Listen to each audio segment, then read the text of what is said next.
C'est vrai, c'est vrai. Les précisions sur les règnes sont importantes. Mais vous savez, dans l'histoire de nos parents, dans l'histoire de nos parents, le seul instrument, disons le seul livre dont disposaient nos parents pour imprimer leur histoire, c'est la mémoire. C'est la mémoire. Mais comme la mémoire a ses limites, il y a certaines choses qui ont été oubliées. Certaines choses ont été oubliées. Mais ce qu'on t'a dit, quand tu parles, quand tu es un sachant, ce que tes parents t'ont dit, il faut t'arrêter à ça. Je ne peux pas donner en chiffres, en années, le règne de Kobenyoka. Dire Kobenyoka a régné de telle année à telle année, je ne peux pas le dire. Seulement, je connais la succession. Aïre Kouré, je ne peux pas dire en quelle année son règne a commencé, en quelle année son règne est terminé. Ça, je ne peux pas le dire. Yodé Blégnon, ça aussi, je ne peux pas le dire. Mais pour Bégué Yaïbo, ça, mon père me l'a dit. Il a dit que Bégué Yaïbo a démissionné de son poste de chef du village de Sabrivier en 1944. Mais ça, pourquoi il a retenu cette date? Parce qu'il y avait une date remarquable à côté de 1944, une date qui est très importante pour tous les Africains. Parce qu'en 1946, il y a la naissance du RDA avec le président Félix Houphouët-Boigny. Et Félix Houphouët-Boigny était l'icône de tous les jeunes à cette époque-là, à cette époque où mon père était jeune. Et donc, c'est pour ça qu'il a retenu cette date 1944. Donc, Bégué Yaïbo, lui, moi je ne sais pas. Celui qui sait peut le dire. Je ne sais pas quand son règne a commencé. Mais ce que je sais, en 1944, il a démissionné de son poste. Le problème pour lequel il a démissionné, ça je sais. En 1944, il a démissionné de son poste. Cette date a été retenue parce qu'il y avait une date proche, comme je l'ai dit, 1946, la naissance du PDCI RDA de Félix Houphouët-Boigny et ses collègues leaders africains qui étaient les icônes de tous les Africains. C'est pour ça que cette date a été retenue. Donc à partir de là, on peut maintenant situer les règnes des autres chefs qui suivent. Parce que après Bégué Yaïbo, qui a démissionné en 1944, qui l'a suivi? Pendant qu'il était chef, c'était Lognon Boza qui était son sous-chef. Lognon Boza lui aussi a démissionné. Il a été remplacé par Zadio Monoiro. C'est Zadio Monoiro qui était le sous-chef de Bégué Yaïbo au moment où Bégué Yaïbo démissionnait. Bégué Yaïbo est de Kipria, Lognon Boza et Zadio Monoiro sont de Gouria. Et donc, à la démission de Bégué Yaïbo, c'est Zadio Monoiro qui est devenu chef. Donc lui, on peut situer son règne, on peut le cadrer. Zadio Monoiro a régné de 1944 à 1983.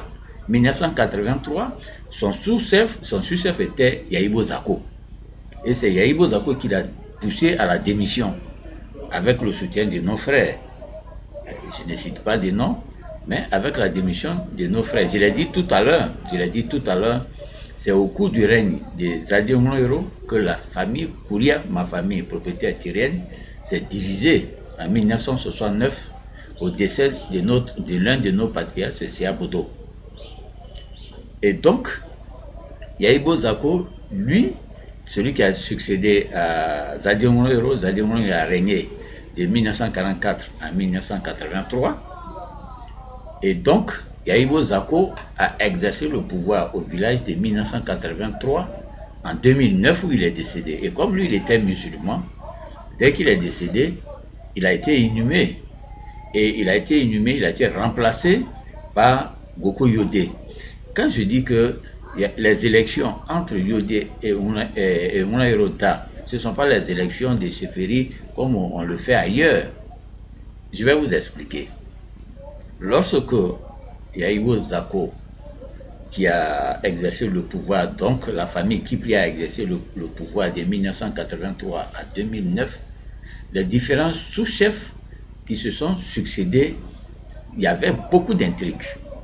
Rappelez-vous, j'ai dit, depuis 1969, la famille Kouria a été divisée. Et donc, pour choisir les sous-chefs, c'était un peu difficile. Il y a eu d'abord, comme sous-chef, Goko Kouré. Parce que je l'ai dit aussi, par rapport au pacte qui a été signé par nos ancêtres, le sous-chef devenait automatiquement le chef quand le chef arrivait à décider.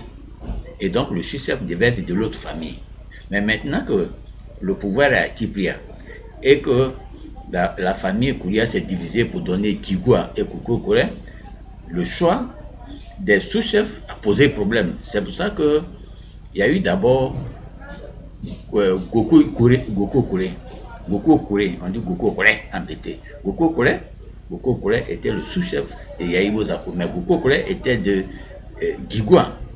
Or, Zademouloiro, qui venait de quitter le pouvoir, est de Gigwa. Donc, Goko Kouré était disqualifié. C'est pour ça que le deuxième sous-chef est devenu Lago Mounion. Lago Mounion avait des problèmes que je n'explique pas ici. Et le troisième sous-chef qui a remplacé Lago Mounion était Gogwa Zuzwa, qui est de la famille Koko Kouré. Lago Mounion était de la famille Koko Kouré. Il était apte à remplacer Yahibo Zako au cas où il y avait incapacité de régner ou décès. Mais voilà ce qui s'est passé et ce qui n'est pas normal. Avant le décès de Yahibo Zako, il a décidé que ce soit Unayoro Da qui soit son successeur. Or, Unayoro Da est de la famille que Goko Kouré. Goko Kouré avait été disqualifié parce qu'il est de la famille Gigwa. La famille Gigwa, d'où est Zademouloiro qui venait de décéder que Yahibo Zako a remplacé. C'était pas normal. Donc, il y a eu des problèmes. Mais néanmoins, il y a eu des intrigues. Mais pourquoi Unayoro Da a été maintenu? Parce que celui qui était apte à gérer le village, nous dans notre famille, Koko Kouré, qu'on appelait Pascal Penaï, a désisté. Avec des intrigues, bien sûr. Il a désisté parce que je n'explique pas ça ici. Il a désisté. Quand il a désisté, il n'y avait plus personne capable d'exercer ce pouvoir-là dans notre famille. Nous avons passé la main, nous avons accepté que ce soit Unayoro Da. Mais malheureusement, Unayoro Da a été contesté par son oncle, Goko Yodé. Et Goko Yodé a été soutenu par les frères de Unayoro Da. Donc les deux ont fait une élection. Mais on a été invité à participer à cette élection. Donc ça, c'est un problème interne à la famille Gigwa. Voilà, il faut connaître les choses. C'est pas que le pacte était brisé, le pacte des Sabrigués n'était pas brisé. Voilà donc comment le problème de